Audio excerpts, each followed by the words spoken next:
Hello everybody, welcome back. I am starting this video with no glasses on. I will probably have to put them on later, but I have big distracting hoops in my eyes from the light in front of me.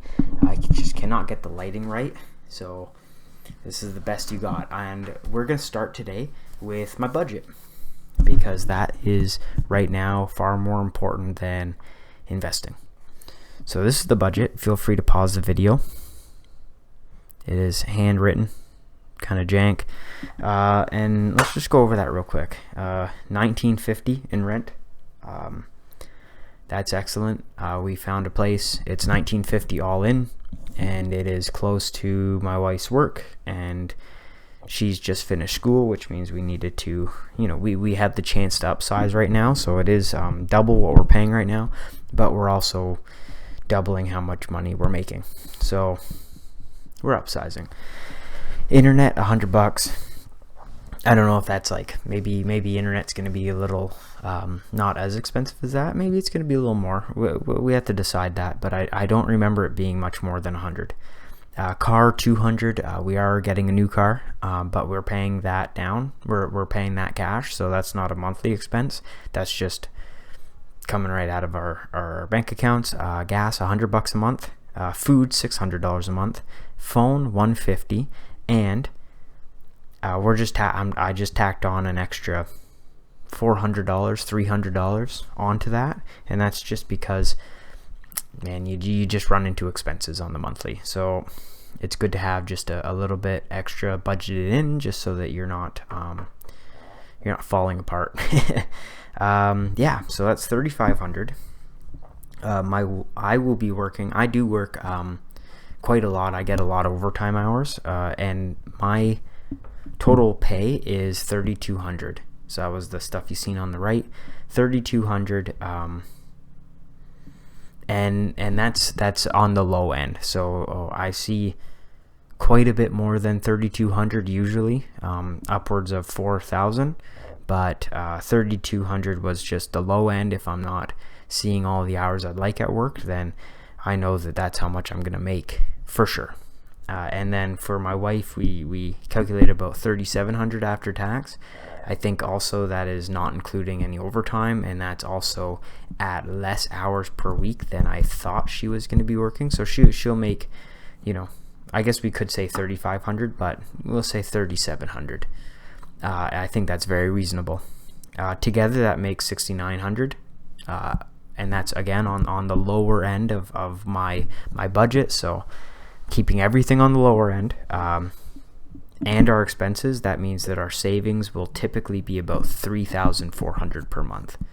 So even after upgrading the house, I would like to save about $3,000 per month, and I really do think that that's achievable. I really do. I mean, it's not gonna be without some sacrifices for sure, but I really do think $3,400 a month is going to be very achievable. With that, we are going to max out this year our HFSA, both of ours. We're going to max out her TFSA, and we're going to max out my TFSA again, and that will be on top of after buying a car. So right now we have about $50,000 between both of us.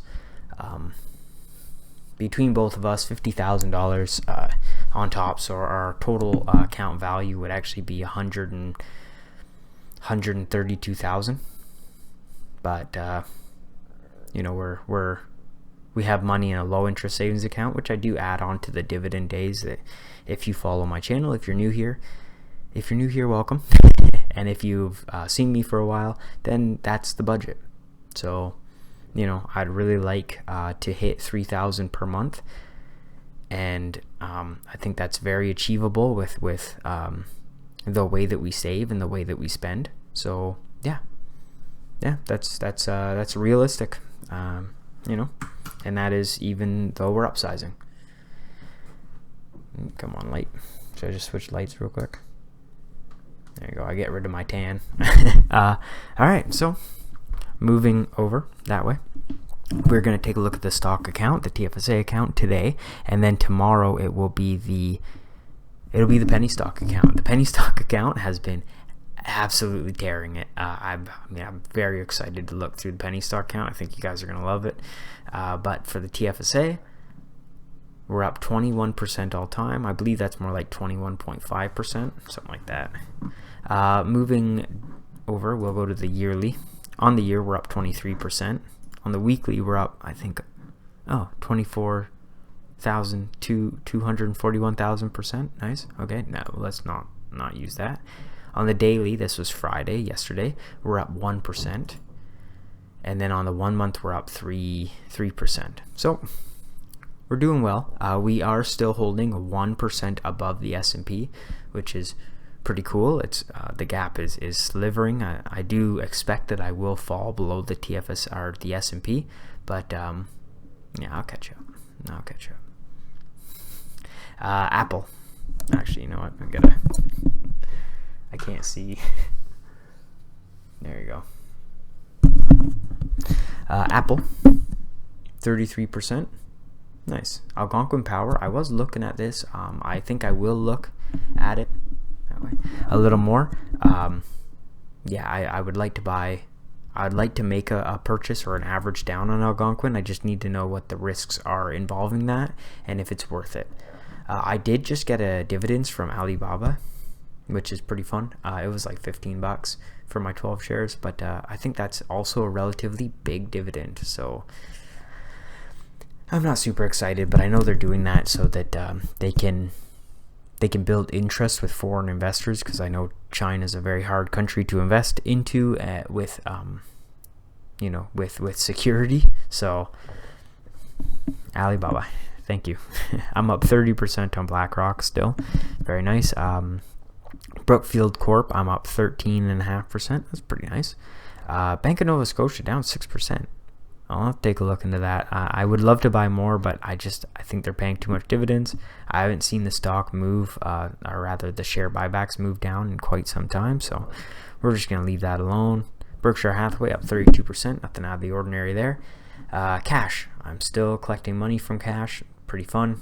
I think they're paying like 4.5%, so they are kicking my high interest savings account with Scotiabank. They're kicking their butt.